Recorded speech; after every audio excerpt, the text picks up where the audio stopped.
Olá pessoal, meu nome é Adriano Leite, estou aqui novamente para falar sobre o SPED contábil, né? Na última semana aí de entrega do SPED, demorei para fazer esse vídeo porque o governo no último mês resolveu brincar com a gente de novo com relação aí a mudanças no, nas mudanças de entrega, né? Principalmente aí com relação ao certificado digital. E aí eu acabei me enrolando em outros treinamentos externos que eu tinha, eu preferia segurar um pouquinho essa publicação. Então hoje exclusivamente vamos falar da assinatura digital, né? Ainda para quem está com dúvidas, eu vou ler o último comunicado do governo e vou explicar melhor o que o governo quer com isso. Então vamos lá. No dia 4 de maio, o governo publicou uma nota no site do SPED, na qual diz que será publicada uma nova versão do programa ECD até dia 12 de maio, com novas regras para assinatura da ECF, conforme abaixo. Bom, nem preciso falar que a publicação dessa ECF ela veio com atraso, né? Não foi nem dia 12, o governo atrasou um pouquinho. Bom, primeiro, toda ECD deve ser assinada, independente das outras assinaturas, por um contador, contabilista e por um responsável pela assinatura da ECD. Ou seja,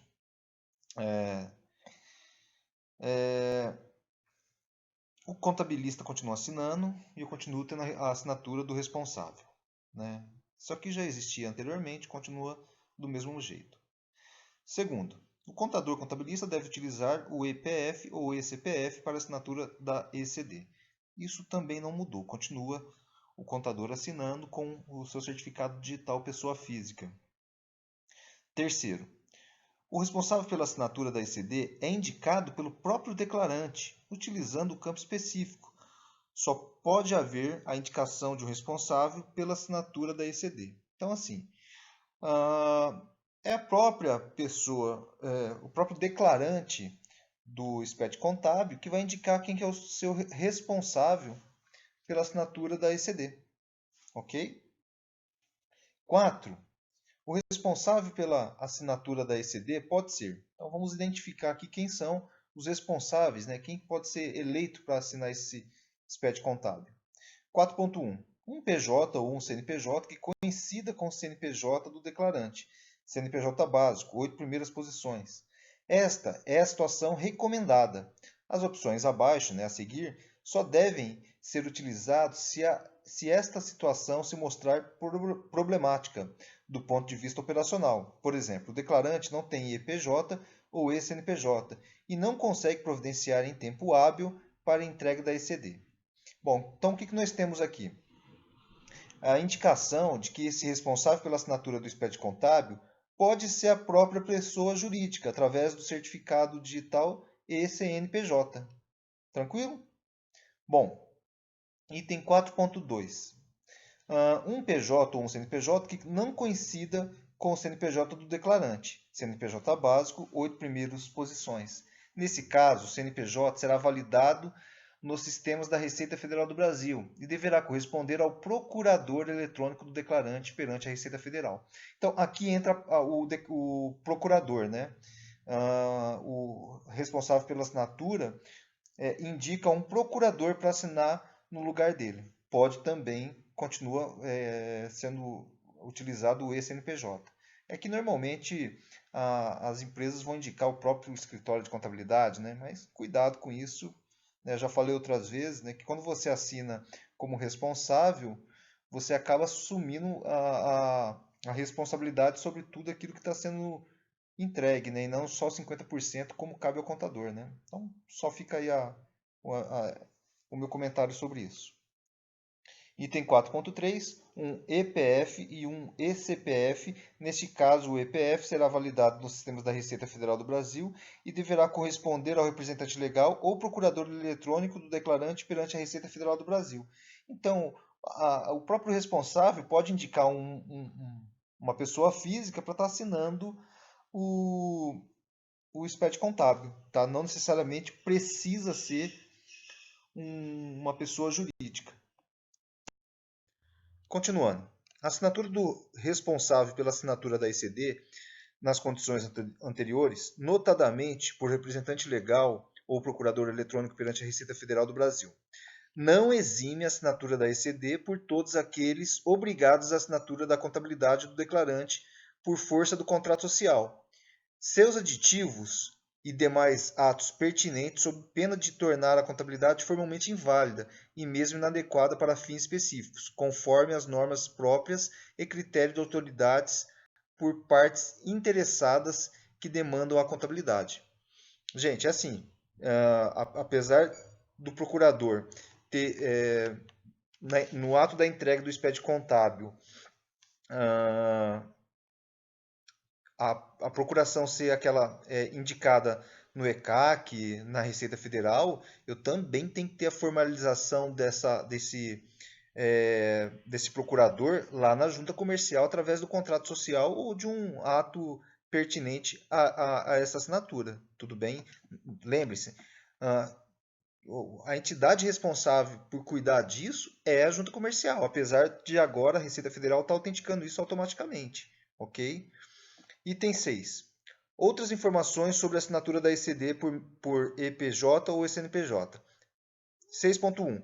A assinatura por EPJ ou CNPJ não é obrigatória, mas se realizada só pode ocorrer uma vez. Bom, isso aqui foi a grande mudança desse comunicado. Porque no comunicado anterior, o EPJ e CNPJ era obrigatório. E aí a Receita Federal tirou essa obrigatoriedade nessa última atualização. Tudo bem? Então, o CNPJ não é mais obrigatório. Pode ser utilizado.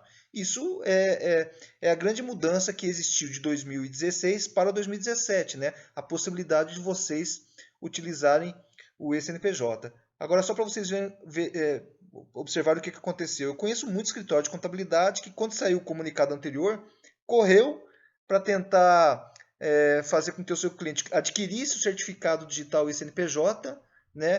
Porque ficou com medo de não dar tempo de entregar o SPED contábil. Bom, vamos lá para o próximo. Item 6.2. Foi criado um código de assinante da tabela de qualificação do assinante, que é o 001, signatário da ECD, com eCNPJ ou EPJ. Esse código é utilizado exclusivamente para assinatura do EPJ ou CNPJ. 6.3. A assinatura por EPJ ou eCNPJ pode ser aquela escolhida pelo declarante como responsável pela assinatura da ECD, mas isso não é obrigatório. Informações gerais. Todos os certificados assinantes de uma ECD podem ser o A1 ou o A3. Isso aqui foi maravilhoso, porque antigamente só podia ser o A3, agora a Receita permite que se utilize o A1. Item 7.2. Além da assinatura do responsável pela assinatura da ECD, pessoa física ou jurídica, e do certificado EPJ ou CNPJ do contador e contabilista, pode haver qualquer número de assinaturas. Item 7.3. A assinatura do responsável pela assinatura da ECD pode ser qualquer código de qualificação do assinante, com exceção dos códigos profissionais contábeis 900, 910 e 920. Então é isso, pessoal. Com relação à assinatura, foi essas mudanças, né? Não, antigamente, até 2016, não podia usar o eCNPJ. O eCNPJ era obrigatório até antes da publicação desse comunicado e agora é facultativo, utiliza quem quer. Com relação ainda a esse comunicado, nós temos uma particularidade aí com relação à substituição do livro transmitido, né? Uma vez que o SPED contábil, é errado eu falar retificação do SPED, né? O correto é falar substituição do livro. Então vamos lá. Somente poderão ser substituídos os livros que contenham erros que não possam ser corrigidos por meio de lançamentos extemporâneos, nos termos das normas brasileiras de contabilidade. Então, assim, só pode substituir quando não é possível fazer um lançamento extemporâneo, indicando qual correção que foi feita, né? Essa é uma norma brasileira de contabilidade, né? Um termo da norma brasileira de contabilidade. Continuando aí, a entidade deverá preencher o registro J801, termo de verificação para fins fiscais de substituição da ECD, detalhando os erros que deram origem à substituição. Este termo deverá integrar a escrituração substituta e conterá a identificação da escrituração substituída, né? Então você vai ter que indicar o hash, né, do do SPED contábil que vai ser substituído, descrição pormenorizada dos erros, identificação clara e precisa dos registros que contêm os erros, exceto quando o erro for decorrência necessária de outro erro já discriminado, e declaração de que o signatário do termo de verificação não é responsável pela reescrituração substituta e substituída, exceto quando eles for também signatário de uma delas. Bom, gente, se vocês quiserem substituir um SPED contábil, vocês vão ter que criar esse registro J801, detalhando, né, esmiuçando o porquê que você está corrigindo esse SPED contábil, substituindo esse SPED contábil. Ok? Então verifique com o seu sistema de contabilidade a possibilidade de incluir esse registro J801. Ainda, vamos falar agora do termo de verificação, né, por quem que vai ser assinado. Será pelo próprio profissional contábil que assina a escrituração substituta, quando a correção dos erros não dependa da alteração de lançamentos contábeis, saldos e demonstrações contábeis, tais como correções em termos de abertura, de encerramento e identificação dos signatários. Ok?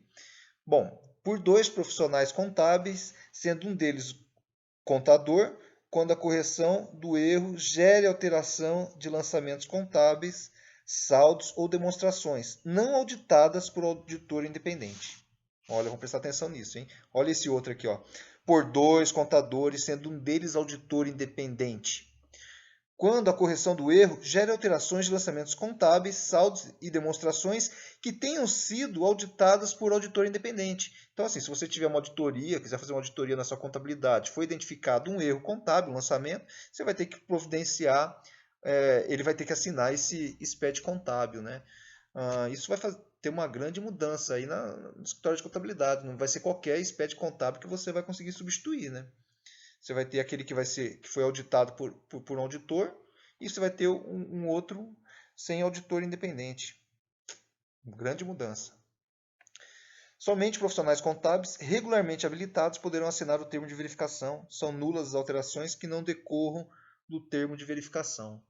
Bom, gente, essas são as propostas, né? As propostas não, né? As mudanças que ocorreram no SPED contábil de 2017, ano calendário 2016. Eu espero que para quem ainda está com dúvida, né, eu poder ter esclarecido isso com vocês. Caso vocês venham ter dúvidas, aqui nessa página vocês têm os meus contatos, né? Vocês podem mandar para mim uma mensagem pelo WhatsApp. Mandem mensagem, não me ligue, né? Porque às vezes eu estou em treinamento. Manda mensagem que eu respondo. Melhor ainda, me mande um e-mail. Aí tem meu e-mail, né? Consultor underline, né? Não dá para ver o underline aí, mas tem um underline aí. adriano@yahoo.com.br. Tudo bem? Fiquem à vontade para mandar e-mail, mandar WhatsApp. E se eu puder ajudar, vai ser um prazer. Um abraço, até a próxima.